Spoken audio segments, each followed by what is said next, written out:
Hello guys, my name is Bhargov and I'm currently pursuing Masters in English. In this video, I would like to explain about the novel called The Crime and Punishment by Fyodor Dostoevsky. This is my first YouTube video, so please bear with me. Before moving into the novel, let's discuss about the author himself. So Fyodor Dostoevsky was a Russian writer who was born in 1821 in Moscow. He is known for exploring the deepest part of the human mind, which is guilt, fear, faith, suffering, morality, and redemption. So when he was young, Russia was a country filled with poverty, social inequality, and strict political control. Dostoevsky became involved in a political discussion group that criticized the government. Because of this, he was arrested and sentenced to death. But at the last moment, his execution was stopped and instead he was sent to a Siberian prison camp for several years. After that, this experience changed his life. In prison, he lived among criminals suffering harsh conditions. He saw how guilt, punishment, and suffering affect human beings. At his release, he developed strong religious faith and a deep understanding of human suffering. This experience strongly influenced his writing. His novels not just tell stories, they explore human psychology and moral struggle. Published in 1866, Crime and Punishment reflects the harsh reality of urban life in St. Petersburg. It shows poverty, loneliness, and social injustice. But most importantly, explore what happens inside a person's conscience after committing a crime. So let's discuss some of the characters in the novel. First of all, it's Rodion Raskolnikov, who is the protagonist of the novel. So Raskolnikov is a poor former student living in St. Petersburg. He is intelligent but proud, lonely, and emotionally isolated. He develops a dangerous idea, like some great individuals have the right to break moral rules if their actions benefit society.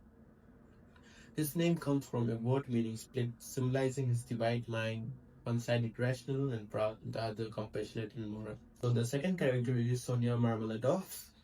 Sonia is a young woman forced into prostitution to support her starving family. Despite his suffering, she remains kind, humble, and deeply faithful. She represents compassionate love, faith, and moral strength. She helps guide Raskolnikov towards compassion and spiritual healing. Third one is Porphyry Petrovich. Porphyry is the investigator handling the murder case. He does not threaten or force suspect. Instead, he studies psychology and believes guilt will lead criminals to confess. He represents justice guided by intelligence and understanding. So the fourth character is Dunya. Dunya is Raskolnikov's sister. She is strong, brave, and willing to sacrifice to her family. She represents dignity and moral strength. Now let's take a look at a brief summary of the novel. The story takes place in a crowded and poor city of St. Petersburg. Raskolnikov lives in extreme poverty and feels humiliated and powerless. He develops a theory that extraordinary people can commit crime for a greater good. So, to the test to his idea, he murders a greedy pawnbroker, but during the act, he also kills her innocent sister. This turns his planned crime into a terrible tragedy. Instead of feeling powerful, he feels fear, sickness, anxiety, guilt, loneliness. After that, his mind becomes his punishment. He withdraws from society and suffers from mental torment. Meanwhile, Sonia shows him compassionate love and spiritual strength. And then investigator Porphyry pressures him psychologically. Eventually, Raskolnikov cannot bear the weight of the conscience and confesses the crime he did. Later on, he is sent to Siberia for punishment, as Sonia follows him, showcasing unconditional love. In Siberia, he begins emotional and spiritual renewal of his later on journey.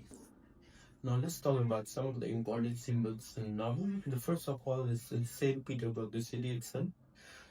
The crowded streets, heat, noise, and that reflect Raskolnikov mentality, confusion and emotional suffocation. The city mirrors his inner chaos and mental struggle.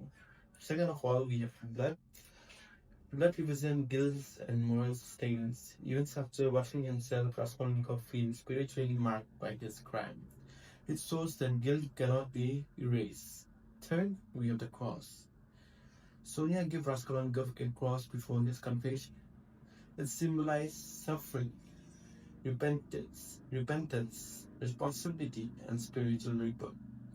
Accepting the chaos means accepting guilt and beginning redemption. The dream of the beaten horse. In a dream, Raskolnikov sees a horse beaten to death by a cruel crowd.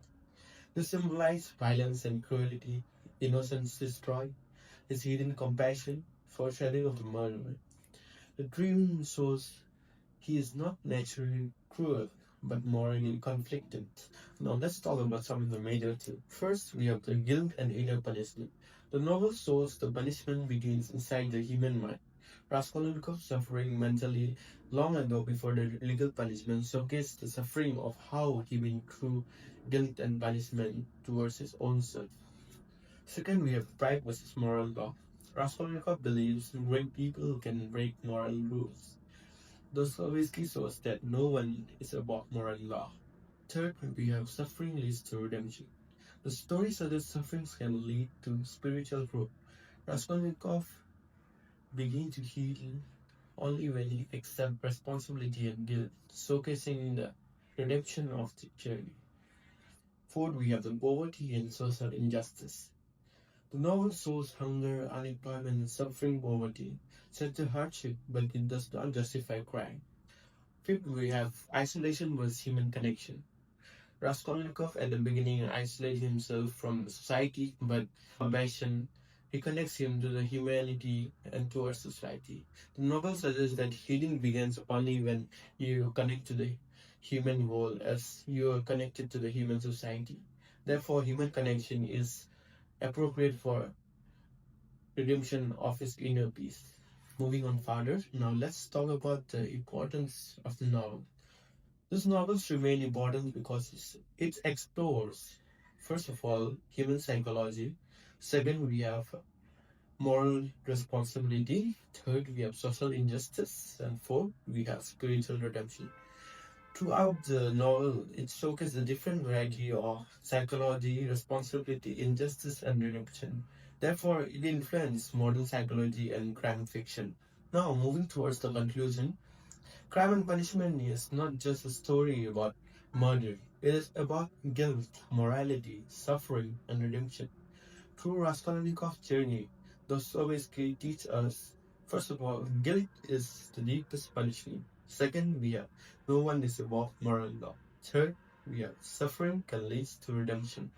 Fourth, we have the compassion restores humanity. Therefore, even today, the novel asks powerful questions. Can crime ever be justified? Can guilt destroy a person? Can suffering lead to renewal? Raskolnikov's journey shows that redemption begins when pride ends and compassion begins. Thank you for tuning in towards the last of the video. I hope you enjoyed it. Thank you so much.